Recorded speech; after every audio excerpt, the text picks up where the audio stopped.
We're back on NFL Live. We go now to Philadelphia, where the defending Super Bowl champion Eagles have won 4 games in a row and sit atop the NFC with an 8-2 record. Philly's defense has been dominant over their last 2 games. They've allowed just 16 combined points to the Packers and the Lions while playing excellent pass coverage and stout run defense. They'll now look to slow down a Cowboys offense that is averaging just under 30 points a game this season. So, Marcus, those are all good things, but this is the show where we tell you why no one can win the Super Bowl this year. So, with the defense playing as well as it is it safe to assume your attention is on the offense when we're talking about potential problems for the Eagles? Yeah, look, it's Lane Johnson. That's the elephant in the room, especially in the NFC, where you're going to have to deal with so many pass rushers. And when he gets back, will he be healthy enough to play those type of games? You think about Seattle's defensive line, the Rams' defensive line. You got some guys now that can put pressure on the quarterback. And then, too, are you going to be able to move well enough for them to be what they need to be in the run game? I don't think you can downplay enough how much Lane Johnson means to this football team. Obviously, the blind side of Jalen Hurts when he drops back to pass, Jalen being athletic helps that a little bit, but also in the run game and just overall continuity in this offensive line. It's a big concern for me because these guys in the NFC are rushing the passer at an alarming rate right now with the teams that we expect them to have to face in the NFC playoff run. You're right to mention Lane Johnson. I mean, the splits when he does and doesn't play are pretty dramatic and have been for some time. And this was already a passing attack in particular that, well, both the passing attack and the run game have struggled. I'm going to focus on the passing attack and just think about what we saw this last week against Detroit. Dak Prescott in that game had a 35% tight window throw rate. To put that in perspective, the NFL average is 15%. There's a couple reasons for that. One, the Lions DBs are good, but it felt like they were all over Philadelphia's pass concepts because they're so predictable. And then even when they played man, and they played a little bit less than they usually do, it was all just, hey, AJ, go win, hitch, slant, go ball. I don't understand why I guess we've been talking about this for some time, but if you're facing man coverage, predictably so, where are the bunches? Where are the picks, the rub routes? Like, there's just nothing that helps the receivers against those looks, and that's how you get that tight window throw rate. So I know we're a broken record with Philadelphia, but it remains an issue, and I think bears repeating because it continues to be the fatal flaw for this football team. Yeah, I'm giggling because this pass offense is so much like Dallas's last year. I mean, Dallas's last year, I remember calling it the theme paper offense, where it's just straight lines. That's kind of what this pass game is in Philly this year. No, this offense is not good enough to win the Super Bowl for a second straight year, okay? It's the deadly combination of two. Yes. Dan, let me ask you a question, bro. You've been in so many offensive meets. How hard is it to install some of those things that Mina just mentioned, bunches, rub route? Is that such a philosophical change, or can you do that to try to free up a A.J. Brown and a Devontae Smith? No, it's very easy to install. It's really about just making sure everybody's on their release patterns because you don't want to obviously run into each other. But these aren't things that are unbelievably difficult, and having multiple releases and or route combinations off of it, Marcus. They've done it occasionally in the past. It's just not nearly enough. And last year it was so much easier to not have to do it because they had so much of these ridiculous one-on-ones. Right now, this is why I say this offense can't win the Super Bowl.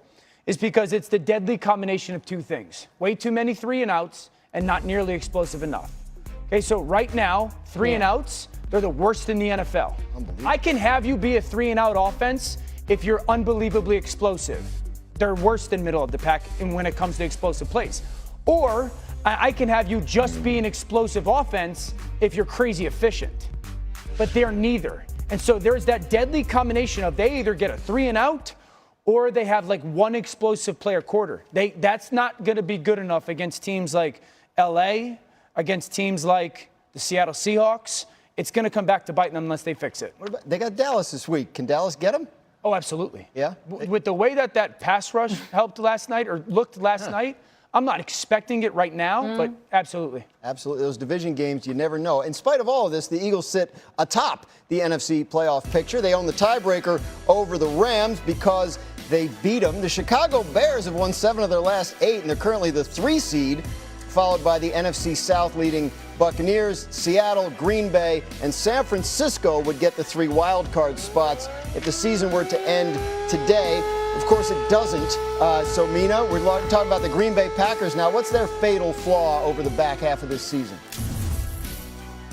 Yeah, to me, this is a combination of the offensive line and up till really this last week, the play caller overly compensating for said offensive line. Look, a lot of that can be attributed to injuries. Losing Jenkins, huge blow for them. But you've seen this team throughout the season struggle to get push on the ground, and then Jordan Love was able to make some miraculous throws, but he was under pressure a lot of the time. This is going to be an issue throughout the rest of the season. Marcus Spears, the Buccaneers win their division every year, but they want to go further into the postseason than they usually do. What is the reason that they can't? For as much as I love Todd Bowles and how he calls defense, this team gives up entirely too many explosive plays on offense. And it's not just coming off of the Josh Allen performance, because obviously we saw those explosives, but this has been a reoccurring theme. And obviously Jamel Dean went out of that game, and you put these cornerbacks in so much stretch when you pressure, and they got to tackle in the open field and be able to get people on the ground, even if it is a big game. But it's turning into touchdowns and explosive plays. I'm worried about that. Dan, the Rams got a big win over Seattle this weekend. They're looking great, but if they don't get to the Super Bowl, what would be the reason? I don't think it's hyperbolic to say this is the worst special teams unit in football. Ooh. Okay, so 1, worst field goal percentage in the NFL. They've made a change at that position.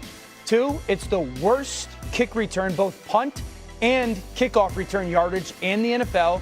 And they're the one of 2 teams that don't have a 25-yard return in either. So when we're getting into small margins, win or go home, playing big-time teams, special teams are going to matter. It's hard to find a flaw in this football team. Yep. I'm being candid. The nitpicking is real here, but this is a very, very bad special teams unit in LA. And it can obviously matter in a big spot, no doubt about that. Time now to go over some top stories from today in the NFL. Houston Texans quarterback C.J. Stroud returned to practice today for the first time since suffering a concussion in the team's Week 9 loss to Denver. But with the Texans playing on Thursday night this week, Stroud will not be cleared to play in time.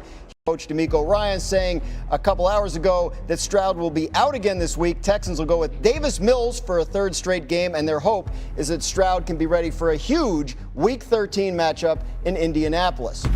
Cincinnati Bengals wide receiver Jamar Chase will miss this week's game against the Patriots. The NFL announced yesterday that Chase is suspended for 1 game for spitting on the Steelers' Jalen Ramsey in Sunday's game. Chase is appealing the suspension, but assuming he does not succeed, he will sit out Week 12. And Steelers quarterback Aaron Rodgers won't need surgery to repair the fracture in his left wrist, according to Pittsburgh head coach Mike Tomlin. Earlier today, Tomlin said the team would take the week to assess whether Rodgers would be able to play Sunday in Chicago. In the meantime, they'll get backups Mason Rudolph and Will Howard ready. Entering the season, Baltimore, Kansas City, and Detroit were among the favorites to reach the Super Bowl, according to ESPN Analytics. As of now, each of those teams would not be in the playoffs. The 5-5, that's weird. The 5-5 Kansas City Chiefs will host the Colts this week, seeking to avoid the first 3-game losing streak in the Patrick Mahomes era. Yeah, alarm bells going off in Kansas City. Marcus, what will be the fatal flaw for the 3-time defending AFC champs? This team has to find some semblance of an explosive run game at times. Like it is so much leaning on the pass game, and we got so excited when Rashee Rice got back because they had a tremendous amount of success. But this league is still going to come down to the line of scrimmage, and I believe you have to be able to do this in order to try to win a Super Bowl, but in Chiefs' case, to be able to get into the playoffs. Dano, the Ravens are back in it after a rough start to the season. What's the single reason they could still come up short? The pass game and the lack of crisp and sharp element to it. Ever since Lamar's come back, it just hasn't been there. Bottom of the screen, he wants Mark Andrews. Mark Andrews isn't there. Okay, reset Lamar in the pocket. Look how chaotic he is. He's off balance. That forces a ball behind DeAndre Hopkins. This is his bread and butter. Under center play action, 3-level, a deep sail, a corner, and a flat route. That flat defender is taking the flat route, the corner side. The out route is wide open. Lamar, throw the out route. For some reason, he's looking backside. There's not even an available receiver there. Leads to one of those Myles Garrett sacks. You go a little bit later, a release out of that bunch versus zone. 3rd and 6, Lamar out right now. I've seen you do this hundreds of times to play on time. For some reason, doesn't throw it, runs around. That leads to a sack. That sack is on Lamar Jackson. Him and Zay Flowers being on the same page. Zay's got a 5-yard in route coming towards us at the screen. Lamar throws it on his back shoulder. The pass game right now is just not sharp and it's not crisp. Can it get better? Sure, but it hasn't so far. And then we have the Detroit Lions. Mina, they are currently outside the playoffs in the 8th spot in the NFC. What will keep Detroit from a deep playoff run? The interior of the offensive line and the effect that pressure there has on the quarterback. We've seen that now in 2 of the last 3 weeks. The Eagles obviously have dominant defensive tackles.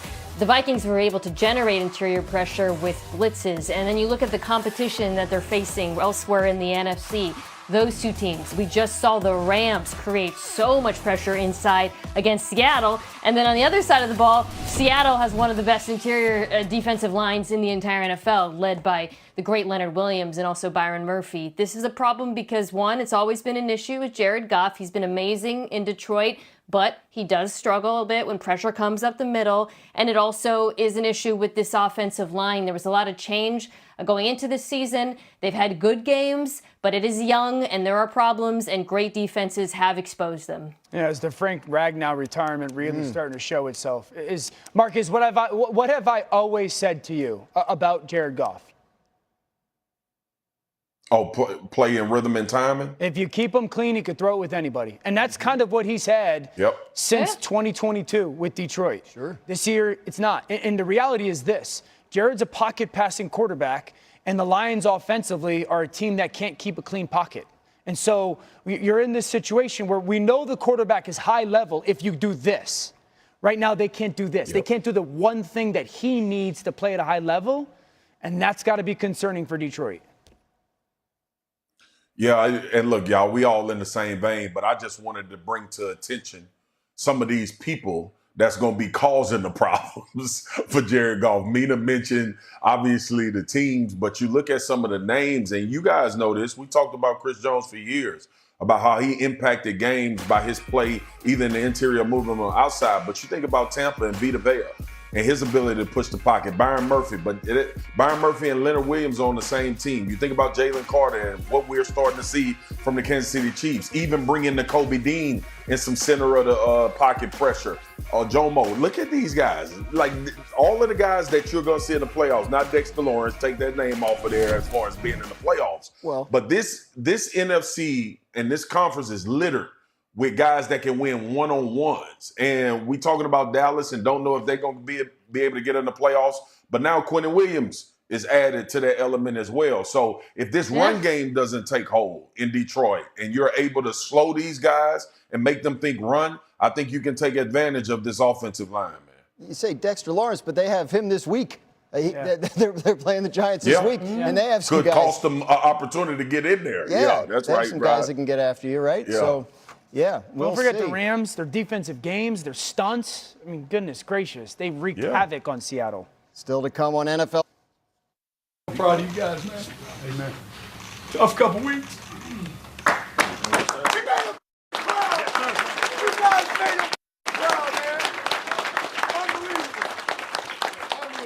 We're a brotherhood, and as Marshawn, you know, he lived by one love, and you know that's why I just told the guys before the game, like, let's play for one love, let's play this one team, you know, and it's an honor, you know, it's a responsibility to carry the light when someone passes, but it's also an honor, and just let's go out there and control the things that we can and play like Marshawn did.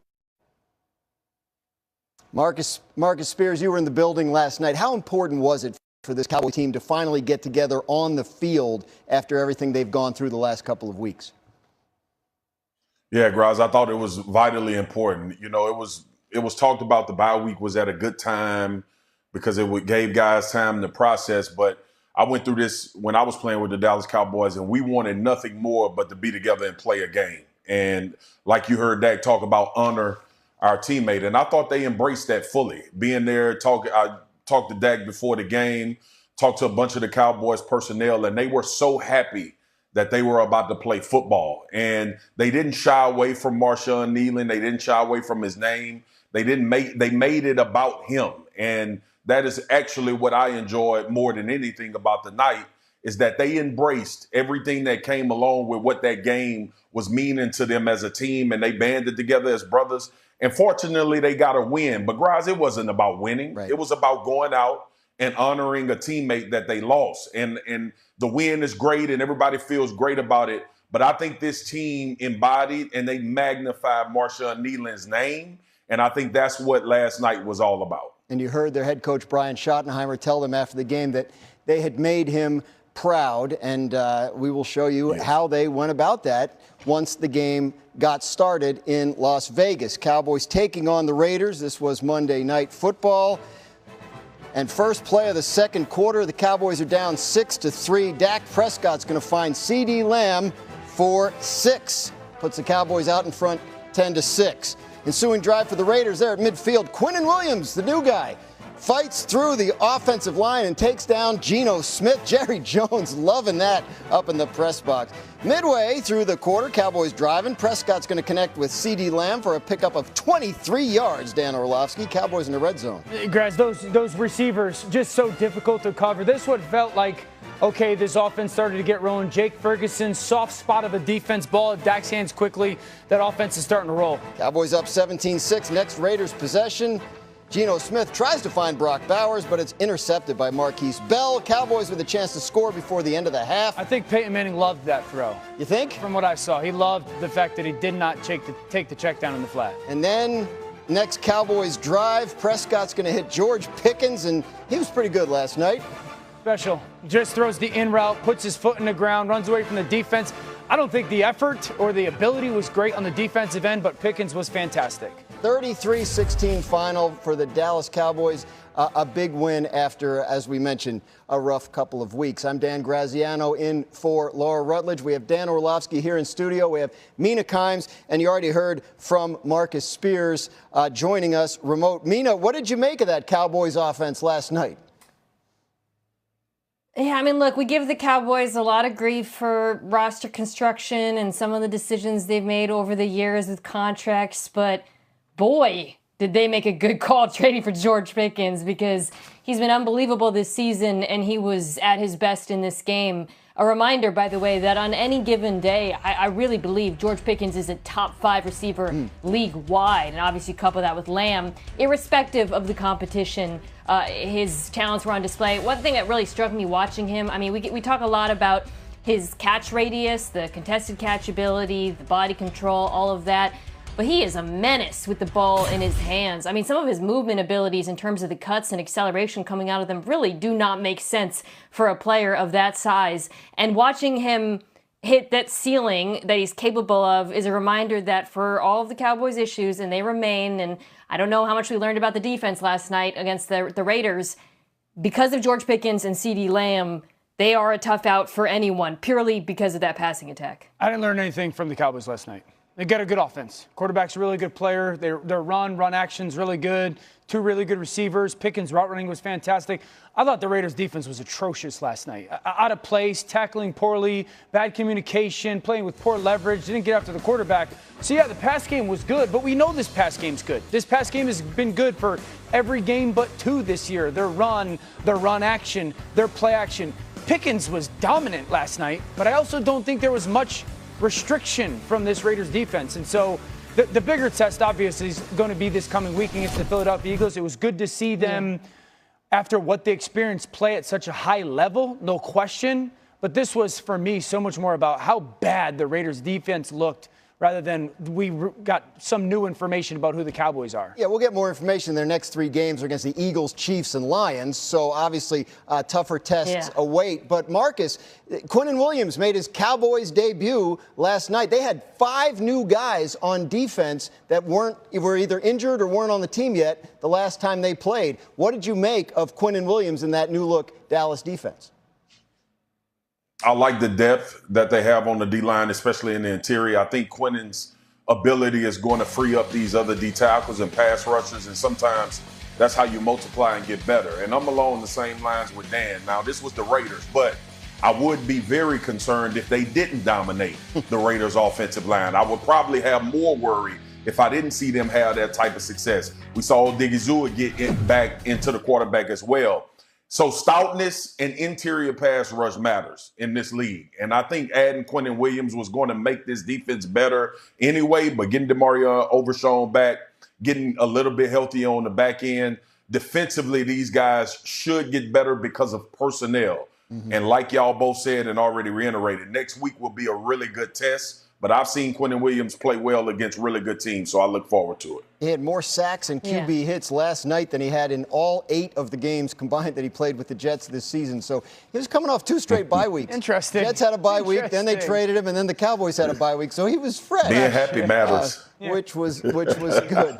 On to Pittsburgh. Raiders matter too. Yeah, exactly. Good Lord, that line.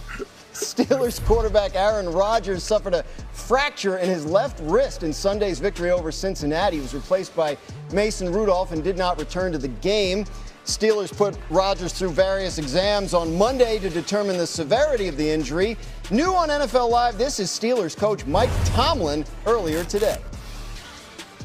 They're probably looking at some devices that do that and things of that nature. I haven't asked specifically that question, but I've given you the line of communication and conversation that we have. It's about stabilizing it. It's about making sure that he can manage the pain. That doesn't appear to be an issue. Again, having been around him, and then functionality. Mike, do you get a sense that Aaron especially wants to play this week, given who the opponent is and his familiarity? Aaron always wants to play. Opponent has nothing to do with it. It's his love affair with the game of football. So Tomlin said he didn't think Rodgers would practice tomorrow, but he hopes by Friday they can get him on the field and see how that hand feels and how it's. But the look on your face indicates that you're not loving this plan. I'd sit him. He's 42. It's a long season. They're not going to matter when it comes to a Super Bowl run, but they got a chance to win the division and get into the playoffs. The offense won't take a step back for a game or two with Mason Rudolph. Mason Rudolph is plenty capable of stepping in, playing at a fair level. I'd also say that he's more willing to throw the ball downfield than Aaron. Now, will it get out of his hands as quickly as Aaron's? No. Will you take a dip with some of the intellectual or RPO or quick passing game stuff? Yes. But I think you'll be a little bit more explosive. And so for the betterment of this kind of final 6 or 7 week run, I think if it's even dicey, sit Aaron, try to rest it for a week or two, you'll be fine with Mason Rudolph. I look at it a bit differently. This may be Aaron's last rodeo. I don't think he wants to miss any time playing quarterback. It may be just going out on the shield. I think he's going to think hard about retiring after this football season. And that might not be the possibility, but I think he wants to participate in all of these games that's going to take place. And to your point, Dan, the fact that they potentially could still win their division. Now, they're going to have to play a lot better and do a lot of things. It may be like that on his mind as opposed to missing some time during the season where it could quite possibly be his last one. Yeah, for me, this is about the competition and what it takes in particular from a matchup perspective to beat Chicago. And then after that, you got Buffalo. Those are two defenses that can't stop the run. We're going to talk about the Bills shortly and their inability to do so. The Pittsburgh Steelers have become a good running team. They love putting big bodies on the field and running the football, and I think they'll have success when doing that against both of those teams. However, you got to be able to push the ball downfield to some degree to create space for the run. So if Mason Rudolph can do that at a higher level in this one, for sure. Because for me, this is all about the run game and which quarterback or what the Steelers can do to facilitate that run game, because that's how I would attack those teams. We'll see. You heard our Brooke Pryor asking Mike Tomlin about Rodgers and Chicago. He's 25-5 in his career against the Chicago Bears. Owner, so right? that he has claimed in the past to be ownership. An owner of that team. Just getting started here on NFL Live. The Patriots are 9-2. But is Drake May covering up a few warts on the defense? Could things start to get ugly for the New England Patriots down the stretch? I'll tell you why Dan thinks they just might. Plus, the Bills outlasted the Bucs Sunday, but is their high-scoring style sustainable? We'll tell you why before the Bills go on a run and are heavy favorites to win their first AFC East title since 2019, according to ESPN Analytics and ESPN Bet Sportsbook. New England defeated Buffalo in Week 5 and will host the Bills in a pivotal matchup in Week 15. That alarm tells you that we're going to spend pretty much the rest of this show looking at potential playoff teams and figuring out what might keep them from making a Super Bowl run. Fatal flaws, if you will. Let's start with those New England Patriots. Mina, if they come up short, what will be the reason? For me, it would be the pass defense. I think there's a couple of things that are making life harder for these cornerbacks, one of which is the absence of pressure. Patriots' standard four-man rush is 27th league-wide, in pass rush win.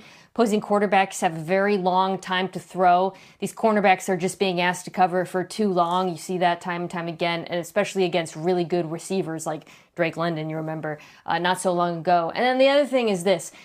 New England's defense, it's interesting. They're phenomenal against the run, but they're phenomenal against the run in part because they're putting a lot of bodies in the box. Not big bodies, just a lot of players. They have the third lowest light box rate in football, which is great, except for, once again, I think they're asking too much of these corners who have struggled in man coverage in particular. So for me, the pass rush has to improve, and they got to make life easier for these corners because teams with really good passing attacks, I think, can take advantage of them. Yeah, you're a nickel too much on defense for me. In 2025, I can't allow you to play a safe defense and still have success. They are nickel, it feels like, every single snap. And in the era of tight ends, look at who's using nickel. Now, Seattle's a little bit of a different animal because they've got a 230-pound nickel, right? So New England's using a nickel, 5 defensive backs, the third most in the NFL. In 2025, when it's the year of tight ends and smash mouth football and playing under center, if I'm Indy and I don't run it at you 40 times, shame on me. If I'm Buffalo and I don't run it at you 40 times, shame on me. The Chargers, in the way that they use their tight ends, Baltimore, if they get in. So as great as the New England story has been, if New England consistently thinks that they're going to be allowed to line up and play nickel defense in a win-or-go-home game against some teams in the AFC that can and will play smash mouth, multiple tight ends, fullback on the field football, it'll be an early exit if they get into the playoffs. So I'm telling New England right now, the story's been great. Quarterback's playing awesome. You cannot play nickel as much as you want and get away with it. Yeah, and for the sake of all three of us not saying the same thing, because we always do, I'm going Drake May in a playoff run. First time, he's playing phenomenal. Everybody is so excited about the way that Drake May has been playing all season long. But if you've been around this league long enough, it's a different animal when you get into the postseason. Every play feels critical. Every situation feels critical. And I've applauded Mike Vrabel and Josh McDaniels and Drake May for being ready situationally. I think they're one of the better teams in the league from an offensive standpoint. But I just want to see the young fella once he gets into the playoffs. We've seen it shrink some of the best in the league with how they've played. Some of the guys that are currently playing now that can't get over the hump. So that is my one thing with a young quarterback going into the playoffs, especially in the AFC, where you're going to face guys that's been there 2, 3, 4, in Pat Mahomes' circumstance 7 to 9 times. I'll be interested to see how he responds to that type of environment. Yeah, Marcus, I would say the only 2 defenses that I would be concerned about him getting into the playoffs and having to face would be Indy and Baltimore. And both of those would be from a schematic standpoint. Yeah. So we'll see. I mean, you talk about teams that have... Denver. Yeah, that's a fair one. Yep, Denver as well. You're right, 100%. Those 3. Pretty tough. Yeah. Defense. Yeah. 100%. And it's the playoffs. Yeah. Marcus mentioned those teams that are there every single year. One of those is the Buffalo Bills, who've won their division the last 5 years in a row. So I got let's stay something on for Buffalo. the Bills, Graz. I got something for the Bills, brother. Figure out what their fatal flaw might be when that alarm dies down. Mina, what should the Bills be focusing on?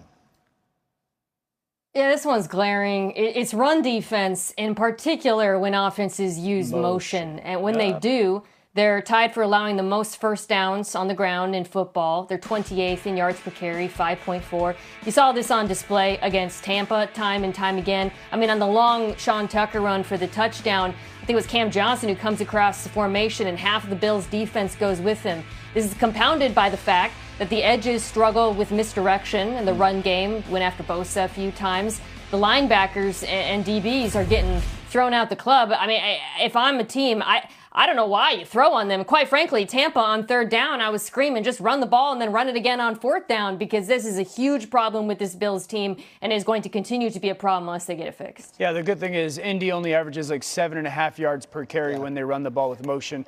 This is the problem with this team right now. If Josh Allen doesn't get there, it'll be because of this. It won't be because he falls flat. It won't be because their wide receivers aren't good enough. It won't be because some of their youth hasn't panned out exactly. They cannot stop the run. So watch the second level, okay? 12 personnel.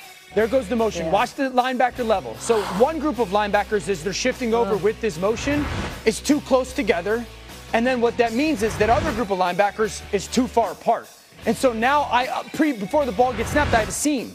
And so all I have to do, get a starting point at the line of scrimmage. Now those backers have to flow over the top. Milano's hanging back so much. That's a gashing hole on 1st down. To the point of Mino with the Tucker long run, it's the same formation essentially. Here goes that same motion. What's the problem? Once again, linebackers way too close to each other, and now they run into each other because we're not communicating, we're not on the same page. No one even touches the tailback on a 44-yard touchdown run. America, those are 2 clips. I can find 6 or 7 a game. And so if you're Buffalo, as good and as well coached as you are, look at where they rank right now when it comes to their run defense and handling teams who do it with run or with motion. You're talking Indy does it. You're talking Baltimore does it. You're talking Jacksonville does it. New England's going to do it versus you. If you don't fix this, you're going home. Yeah, the reason it's so difficult with motion, especially when you get that speed motion is what we call it on defense, is that you have to boss. And in the middle of your boss is when the ball is being snapped. Dan, you highlighted it very well with the movement of going towards the motion that's happening and the play coming to you opposite. The other thing that it does for the edges is it puts so much pressure on the backside to feel underneath. Remember, if you see a guy flash across your face, we're taught defensively that is run away from you. And I need to try to close down the line of scrimmage in case there's a cutback. And Tampa took full advantage of it, like you mentioned, Dan. The other part of this too, man, is it really boils down to setting a new line of scrimmage. Yeah. That is how you deal with motion. And Buffalo plays so east and west defensively, even on that defensive line.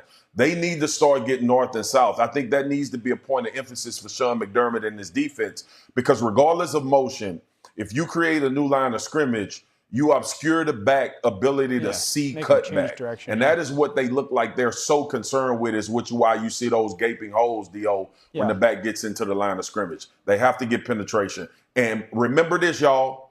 Ed Oliver is not on this team because he's hurt, and he would make a huge difference in this because that is his specialty. Well, that's my question, Mina. Like, we've identified the problem, but it's a different thing to fix it. Like, is this the kind of thing that can be solved in time for the postseason?